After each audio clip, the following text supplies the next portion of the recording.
Welcome back to Pod Save the World. I am Ben Rhodes, and this is a special episode with so much attention on the situation in Ukraine and so much speculation, and frankly, with the U.S. president being pretty forthright in saying that he thinks Russia's not only going to invade Ukraine, but try to conquer Ukraine's capital, Kyiv. We thought that it would be important to give you an update here. So later in the show, we are going to hear from an extraordinary frontline reporter who's on the ground literally along the front lines in eastern Ukraine, Christopher Miller from Buzzfeed. And we're going to unpack with him what the scenarios there are on the east, what he's watching, what the recent developments are.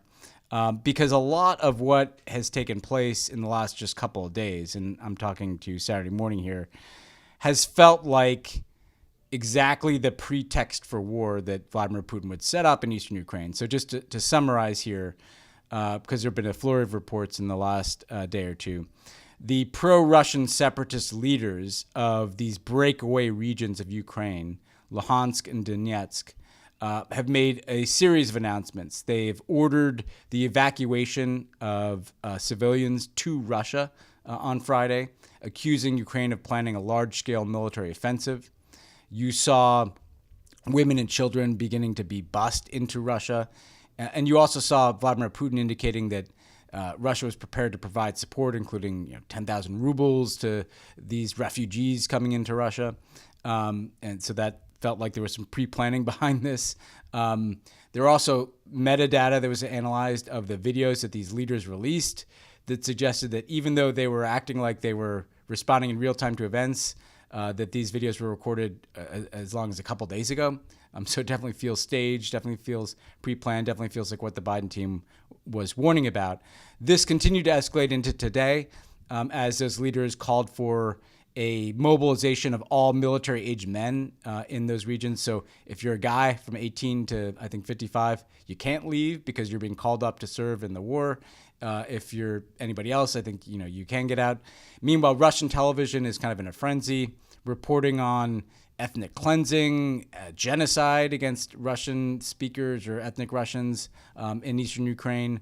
Again, another very likely pretext for war being that Russia has to protect these people from the Ukrainians. Obviously, these reports aren't true, but we've seen also some things getting blown up in eastern Ukraine.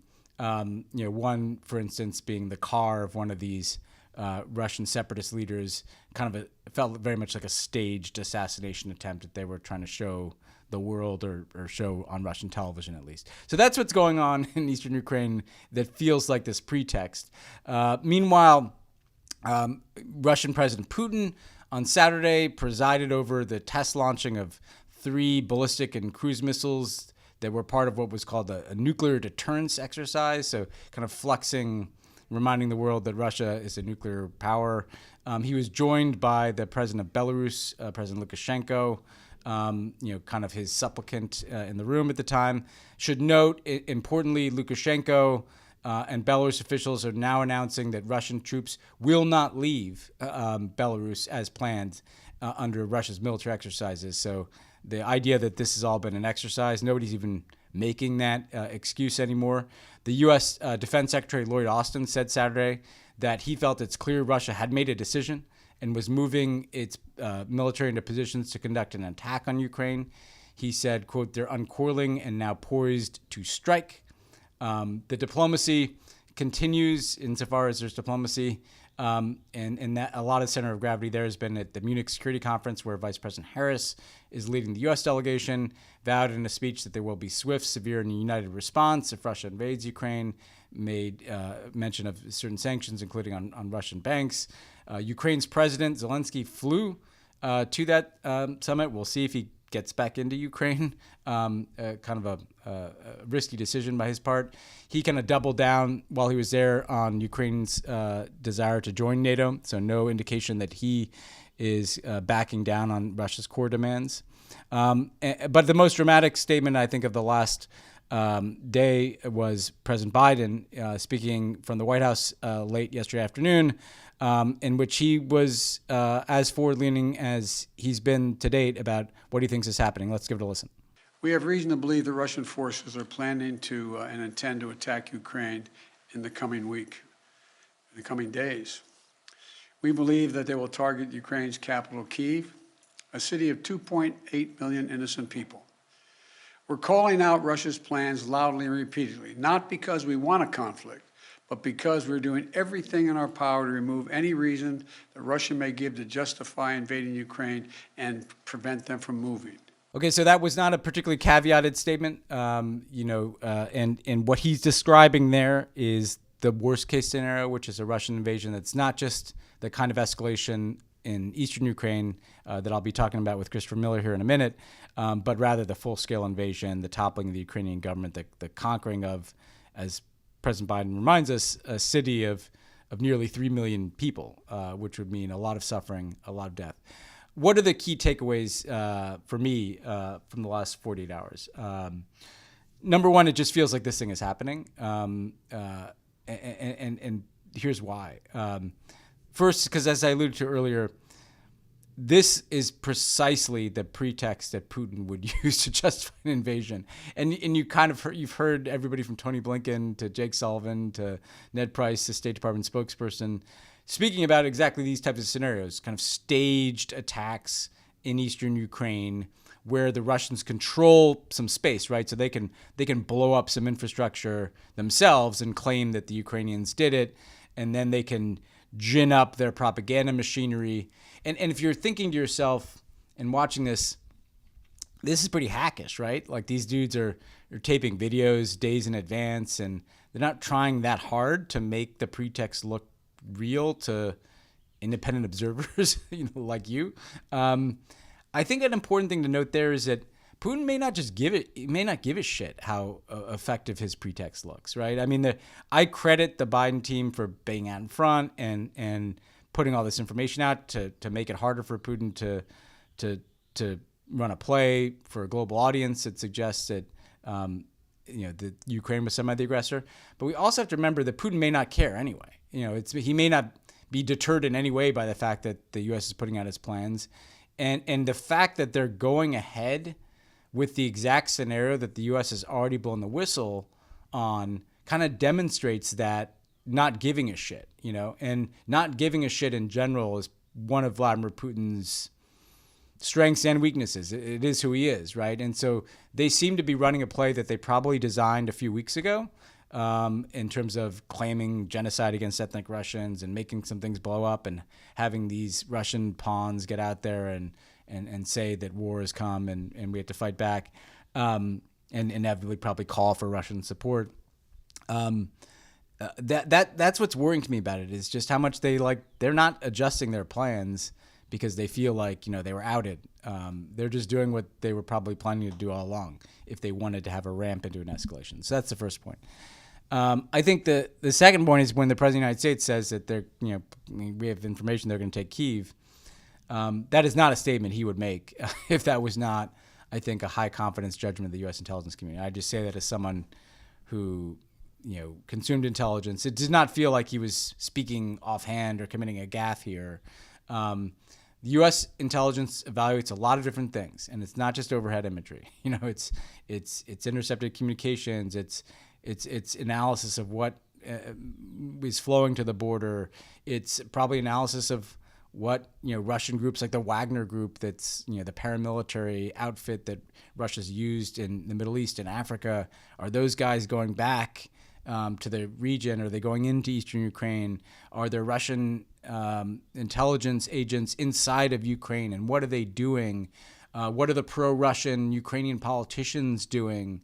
All of these are the types of things that you would look at, never mind whatever intel you may be able to get on Vladimir Putin himself. And clearly this whole picture suggests to the United States an inevitability of the larger invasion. And so I think we have to take that seriously. And which brings me to the last point, which is diplomacy. And you heard Biden say, well, there's still a chance for diplomacy. And everybody says that, and they should, to the bitter end. Here's the problem. I don't know what the room is right now, because Russia issued its formal written responses to the U.S. written responses to the original Russian demands, right? And Russia reiterated in those written responses that Ukraine can never be a member of NATO, that these breakaway regions in eastern Ukraine essentially have to have a veto over all Ukrainian foreign policy, that NATO has to pull back from Eastern Europe. Can't have any NATO presence in the Eastern European countries that joined NATO in the late 90s and early 2000s. That's the Russian position. Zelensky today reiterated that Ukraine wants to join NATO. NATO has actually increased the number of troops in Eastern Europe. As we speak, there are thousands of American troops in Poland who weren't there a couple weeks ago. So somebody would have to back down significantly here. Like either Russia would have to essentially give up on all of its demands around NATO and U.S. and NATO force posture, and just kind of act like these were all just a bunch of military exercises, and that the genocide of Russians that they allege, it's not true, in Eastern Ukraine is something that they're not doing anything about differently than they did before. Or Ukraine would have to completely change its position and say, no, we've actually decided we're not going to join NATO, or we're going to implement an agreement that allows these separatist regions to have a veto on our foreign policy, or the U.S. or other NATO countries would have to say that. And it just doesn't feel like that's happening. And so it's hard to see, you look for those paths off like a highway into a war. And I just don't see the off-ramps at this point. So I hope there are. I mean, for the sake of the people of Ukraine, for the sake of the world, for the sake of the consequences that I think we would even feel in the U.S. from this war, I hope it's the case that it doesn't happen. But it just certainly feels like this is where we're headed, and that's one of the reasons why we had this episode. Now, one of the things I talked to Christopher Miller here about in a moment is that war could be the full-scale invasion and the effort to take Kyiv and all the rest of the consequences we got into a few days ago on the pod. Or it could be something that's much more Eastern focused, and I think it's important for us to hear that scenario, because that's quite possible as well. Meanwhile, we should also just bear in mind that there are people right in the middle of this, people living in these regions that are threatened by invasion right now, threatened by escalation, and people reporting from there. And that's what Christopher Miller can give us, is that perspective. So I really hope you stick around and listen to him. He knows exactly what's going on out there. He brings both the analytical perspective of what we should be watching in the days to come, but also the kind of human perspective of what people are going through on the front lines. So when we come back, we'll have my interview with Christopher Miller from Buzzfeed. I'm very pleased to be joined now by Christopher Miller. He is a correspondent for Buzzfeed News, covering national security and extremism. He's also a deep expert on Ukraine, and he is currently talking to us from Kharkiv, Ukraine, which is along Ukraine's eastern border. Thanks so much for joining us. Yeah, thanks for having me. So let's just start with, what have you been up to the last couple of days? It feels like, and we'll get into the fact that it feels kind of like the pretext that, would have been the most likely one for Russia to gin up has been ginned up in the part of the world where you are right now in eastern Ukraine. But what have you been up to the last day or two? What have you seen? Who have you talked to? Yeah, I think that's right. The last, I would say, handful of days have felt much more intense than the last month. There has been a sort of steady buildup of this tension leading to something, possibly an invasion, an incursion attack of some sort.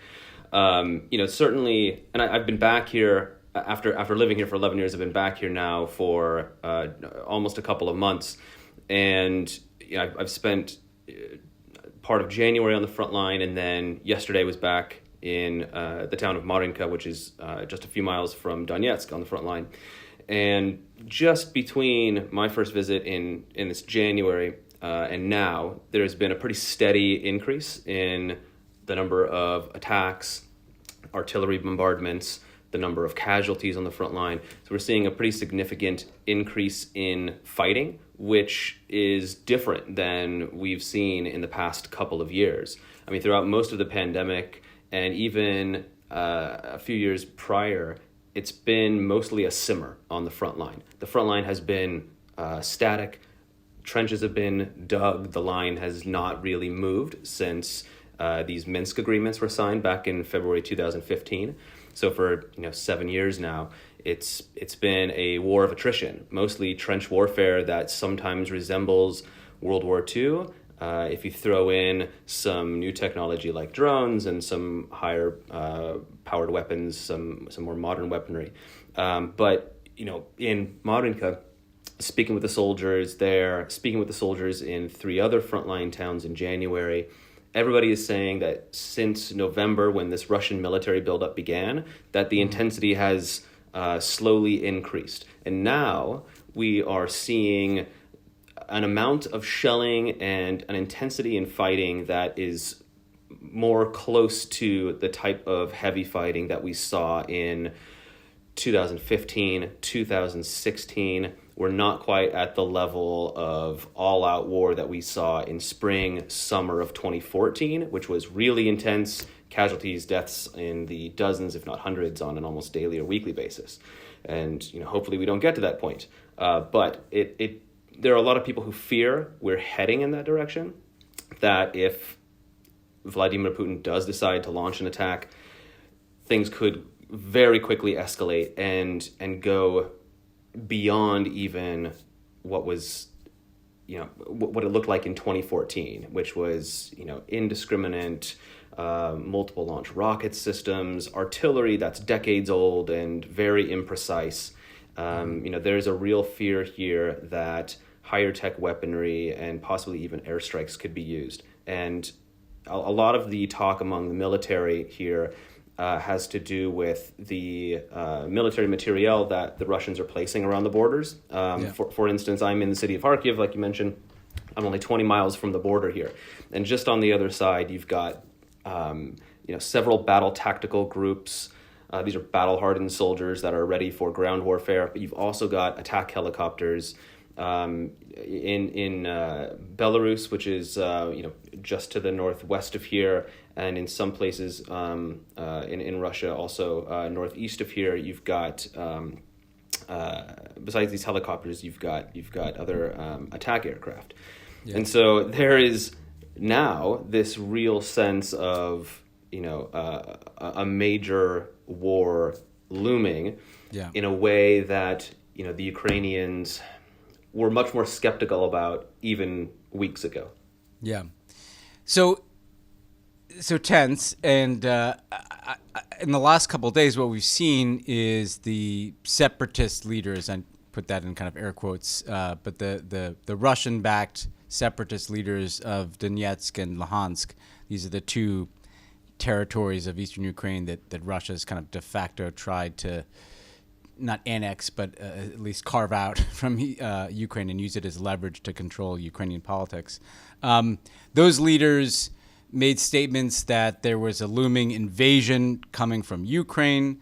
Then we saw what felt like staged efforts at sabotage attacks on infrastructure or assassination attempts in Luhansk and Donetsk. And then we heard calls for both refugee flows into Russia from women and children from Luhansk and Donetsk to kind of create the impression that these people are under assault. And then we heard about a military mobilization where kind of military-aged men are not allowed to leave those regions. What's going on? What is your read on this? And maybe explain to our listeners who might not follow the twist in terms of this too closely, like who are these 2 leaders and on what basis do people kind of think they talk? Are they speaking for themselves? Are they mouthpieces for Putin? What do you make of these events? Yeah. So plainly put, the leaders of what are called the Donetsk and Lugansk, quote unquote, people's republics, are kind of throwback. Right. Yeah. I mean, they are merely figureheads. Essentially, they are proxy leaders, working under the direction of Moscow.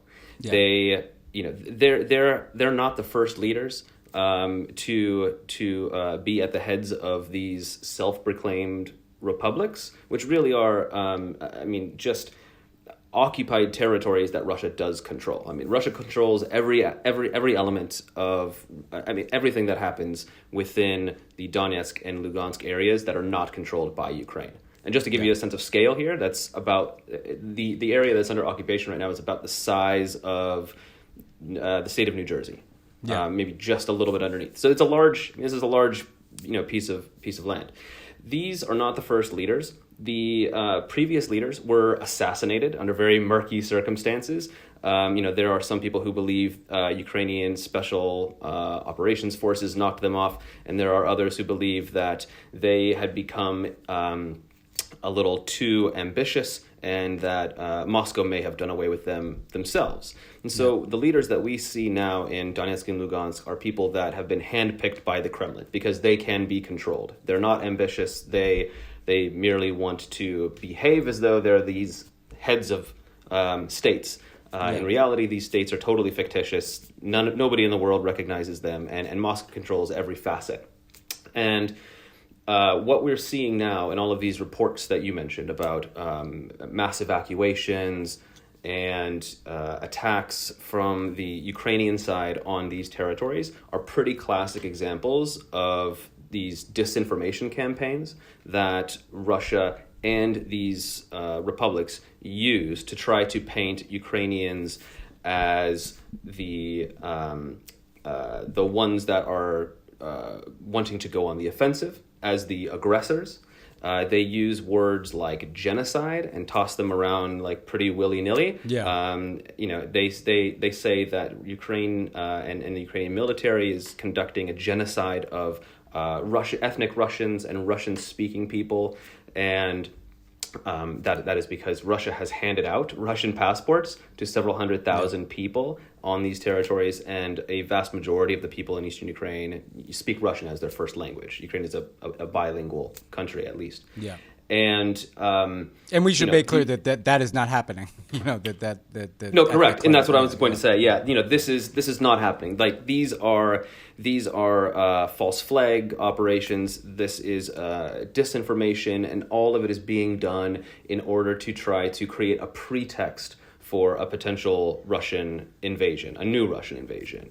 They are creating these videos that several journalists and open source investigators over the last 24 hours have found to be made well in advance.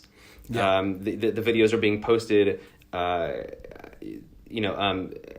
meant to show events in real time. In reality, they were filmed at least 2 days ago. Which certainly suggests that this is some kind of disinformation campaign, and it's all being waged, to justify a potential attack and to lay the groundwork for Russia to say, well, now we need to go in. We need to protect ethnic Russians and Russian speakers, which is something that Putin has said for years. You'll remember, back in 2008, that 10, was the 12, Crimea 11, pretext. Right, exactly. It's, no matter where Russian speakers are in the world, we are the protector of Russian speakers, and so, we will go anywhere they need protection and do whatever needs to be done. And so that's the kind of pretext that they're creating in order to be able to say this. And we don't know if Putin has made that decision yet, but, all of these reports are piling up now, and it may just be a matter of time before we sort of get to that threshold where, okay, now it's time to take that decision. And it's hard to say what is the what here, because it could be, and we'll get into kind of a couple of scenarios. It could be kind of a much larger scale assault on Ukraine, taking out and disabling its, everything from its air defenses to its, energy grid. But if it's concentrated there, it seems like the mobilization of what you were describing earlier, those attack helicopters, the use of air power, basically the use of the kind of weaponry and units that have not been a part of the fighting to date, that would be the sign that this is tipped over, right? Absolutely. Yeah. There are a lot of ways that this can go, and we can get into that if you'd like. Certainly the war in Donbass is where there could very well be an intensification at first. And setting things off there, we're in an already very heavily militarized and fortified area, would be a very easy way to just, turn up the heat and get things started. But where people are really looking, and what they're really worried about is what's happening at Ukraine's northern border, and to the south, where Russia has not only its troops on Crimea, but also in the Black Sea and naval forces in the Sea of Azov too. Well, I wanted to ask you one question before getting to that potentially bigger scenario, which is, I think everybody, including President Biden yesterday, has been focused on the scenario where Russia makes a play for Kyiv and essentially is really trying to kind of conquer a chunk of Ukraine, overthrow the government, and kind of control things entirely. There's always been like a potential for a more Eastern Ukraine focused scenario. For instance, taking those two regions and kind of formally recognizing their independence or even annexing them, or moving in more Russian forces to kind of connect geographically Crimea, the Crimean Peninsula, to the parts of the Donbass that Russia is already in. Or even, by the way, if they really want to, make a play for the, not that it has huge economic benefit, but if they really want to cement this kind of idea of ethnic Russian and Russian majority speaking territories being Russian, the city where you're in, Kharkiv, which is a big city, but is a predominantly, I think, Russian speaking city. What do you, as someone who's covered that war for so long, what do you see as the Eastern focus scenario? If Putin ends up not going all the way into Kyiv, but wants to kind of solidify his position, what are the types of scenarios that you watch over there?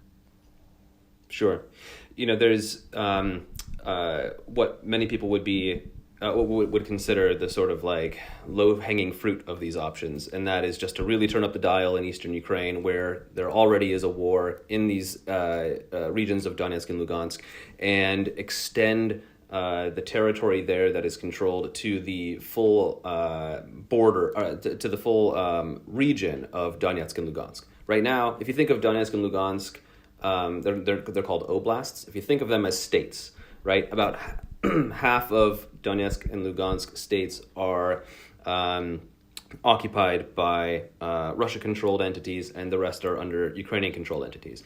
And in the Russian understanding, and in the understanding of the Russia-led separatist groups, all of Donetsk and Lugansk regions are, in their eyes, meant to be a part of their territory. So there are people who believe that, trying to push through the Ukrainian lines and take over the rest of those two regions are a possibility. Now, to do just that, I find, that it would be much more of a headache for Russia to focus really on those. Plus, you're not getting that much out of it in the end. This is the most militarized, heavily fortified part of Ukraine. Ukrainian forces there greatly outnumber any other position and location in the rest of the country.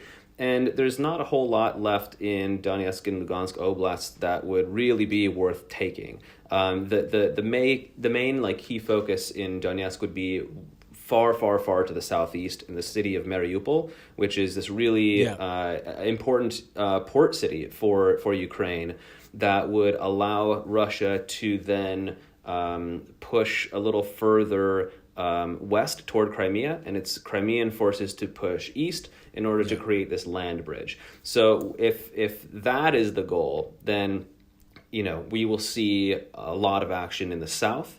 I think the goal then would not be to take over necessarily all of Donetsk and Lugansk regions to the north, but to make a very serious push south, swinging west toward Crimea to create that land bridge. It's, if you look at where the forces are amassed, and they are everywhere, around Ukraine just about. But the other place is, north and northeast of where I am in Kharkiv, and that could also play a role in this eastern scenario. And so, Kharkiv is a city of 1 million plus people. It's known as Ukraine's second city. That's because it used to be a Ukrainian capital many years ago, years back, but it's also heavily industrialized. They have a tank factory here. They've got other heavy industries. And there are there's a large population of Russian speakers. That's true. But there are a lot of people who have family just across the border. Like I said at the top of this, that we're only 20 miles from the border here. And before the war began, people could very easily just come and go. You could go see your brother or your friend, just for an afternoon and come right back. It's easier than going from DC to Philadelphia, right? Yeah. And that's now not the case. And the sort of relationship that people here had with Russia doesn't before the war doesn't really exist, but there are still many people here, more in many other regions, that are sympathetic to Russia or not convinced that Kiev has their best interest at heart. Yeah. And this could be a place where Russia believes they'll find fertile ground in fomenting unrest and attacking and trying to occupy Kharkiv. I think they're wrong in that assessment, but they're not necessarily getting objective intelligence or information, And so this is one area that people in the Ukrainian presidential administration and the military, and certainly people on the ground here, are very worried about being one of the first targets. It's also not heavily fortified at the borders. Again, Donetsk and Lugansk Oblast, trenches, bunkers, major military bases and installations down there. And if Ukraine wants to wheel them out or needs to wheel them out, a lot of artillery, tanks, armor, that sort of thing. Yeah. There's a presence of that here, but it's not going to be as much. Plus, you've got, a border, an actual international border with Russia that is just not heavily fortified. The border guards there have dug tank trenches, but even in my interviews with them, they say these are really only meant to slow things down, to give us some extra time to call in help or notify whoever we need to notify that things are now starting to stream over the border. So I think that the eastern scenario is if you're looking just at Donetsk and Lugansk, I think there's not a lot in it for Russia if they just try to take those oblasts.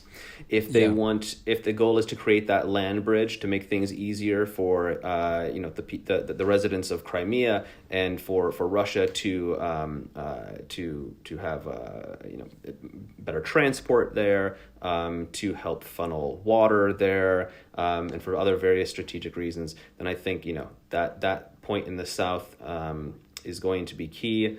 They could also, attack up here in Kharkiv just because of, those many reasons that I said, but also to spread the military thin, right? That's the other thing that's being discussed. And this is, if it happens, Ukrainian military. We don't know. Yeah. Right, yeah. If it happens, one strategy could be to attack in multiple places in order to spread Ukraine's military thin and force it to respond in the north, in the east, in the south, which would also give Russia an advantage too.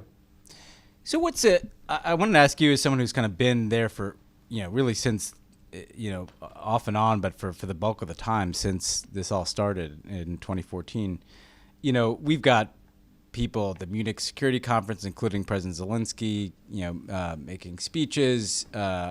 You've got Vladimir Putin at, very large tables with, Lukashenko, and, you've got all this geopolitical intrigue. But these are the people who live there, in eastern Ukraine. What do they think about this? Like, are they sick of it? Are they? And I know you can't really generalize, but like, is the sense of like pride in that we are standing up for something here in eastern Ukraine? Is there a sense of some of the population is sympathetic to Russia and doesn't understand why Ukraine won't just say we won't join NATO, or do they just not think about that because they're thinking about their daily lives and just hope that things don't get more violent? How would you describe the interactions with the people that are so absent from the kind of conversation about their future and all these, high castles out there? It's going to differ quite a bit depending on where you are in the country. Yeah. If you are, we can start in the war zone, for example, where I just was yesterday, and I've spent a significant amount of time since the war began.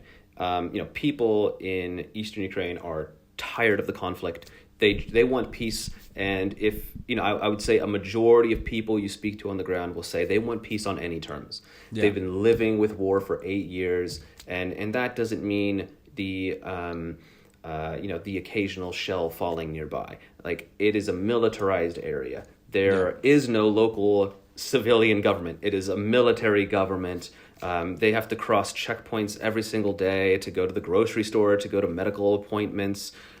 School buses, like the one that I saw yesterday, that was near this place where a shell had exploded and shrapnel sprayed this woman in her abdomen and her hand.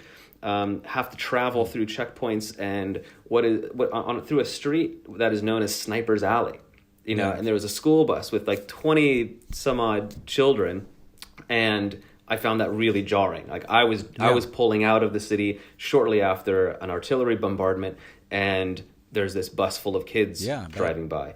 And you speak to the parents, and I spoke with this woman whose third grade daughter goes to this school, and she started crying, became very emotional in talking about the threat of a larger war happening again. She described 2014 and 15 as hell, and just being exhausted. And I put the question to her, like, are you even able to like think about the future, to plan for anything? Yeah. And she says, on good days, I'm paraphrasing, on good days I think about the future, and I think about what my daughter could do and what she could be and where we could go if war ended. But there's no sign of the end of this war. Instead, we're talking about the possibility of it escalating and becoming much, much worse. Like the best option here seems to be almost the status quo for a lot of people, right? This slow war of attrition that escalates from time to time and then ebbs and is quiet for a couple of years. So that's what people in the East think. If you are in Kiev, the war can feel like it's really far away. It's a few hundred miles from the war zone. It feels, oftentimes like any other European city. Everybody's going to the Philharmonic. You're going to the opera. People go to cafes, clubs. There's discos that go all night and raves that are some of the best in Europe. And they go on regardless of what the situation is like on the front line. I could list for you dozens of really fantastic restaurants that would be better than a lot of the places that you would go in Berlin or Paris even.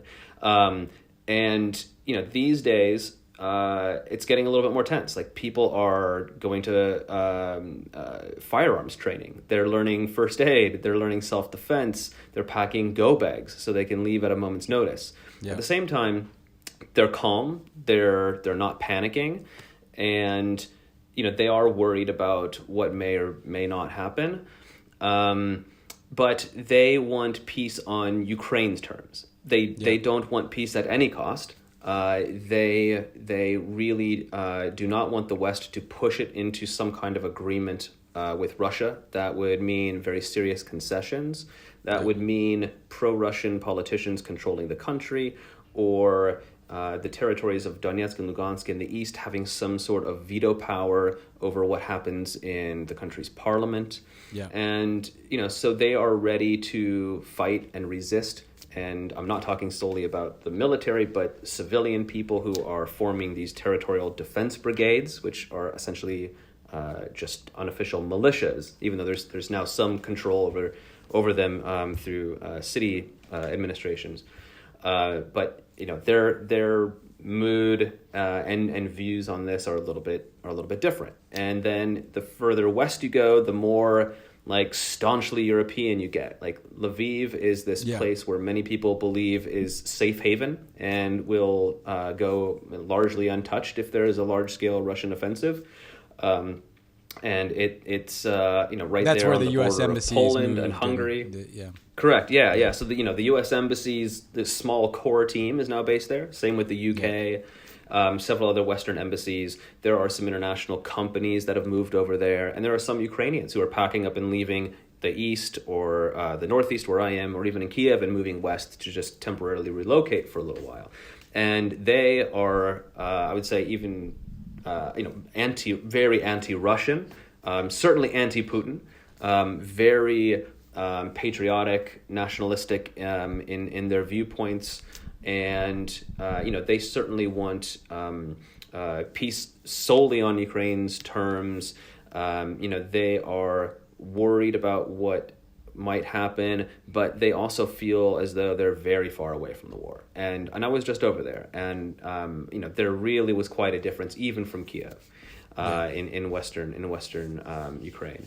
That's changed in the last couple of weeks, just with the embassies, the Western embassies and U.S. Embassy in particular, relocating people over there, and they're now talking about evacuation points and exits to the European Union.